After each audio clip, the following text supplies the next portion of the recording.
இணைப்புறு பிணையல் வழையித்து துணைதக வன்காது நிறைந்த பிண்டி ஒண்டளிர் நுண்பூன் ஆகம் திளைப்ப திண்காள் நறுங்குரடு உறிஞ்சிய பூங்கேழ் தேய்வை தேங்கமள் மருதினர் கடுப்ப கோங்கின் வேங்கை நுண்டாது அப்பி காண்வர வெள்ளிற்குறுமுறி கிள்ளுபு தெரியா கோழி ஓங்கிய வென்றடு விரற்கொடி வாழிய பெரிதென்று ஏத்தி பலருடன் சூரர மகளிர் ஆடும் சோலை மந்தியும் அறியா மரண்பயில் அடுக்கத்துச் சுரும்பும் மூசா சுடற்பூங்காந்தட் பெருந்தன் கண்ணி மிளைந்த சென்னியின் பொருளுரை.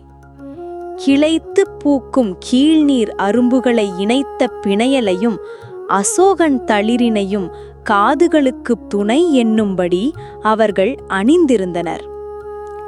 நெஞ்சில் சந்தனம். அது வைரம் பாய்ந்த சந்தனக்கட்டையை பூ போல் தேய்த்து உருவாக்கப்பட்டது. அங்கே கோங்கம் பூ போன்ற இளம் முளை, அதில் மருதம் பூவின் நுண் தாது கொட்டி கிடப்பது போல் சந்தனம் அப்பி கிடந்தது. அதன் மேல் வேங்கை பூவின் நுண்ணிய தாதுகளும் அப்பப்பட்டிருந்தன. அது கண்ணுக்கினிய கவர்ச்சியை தந்தது.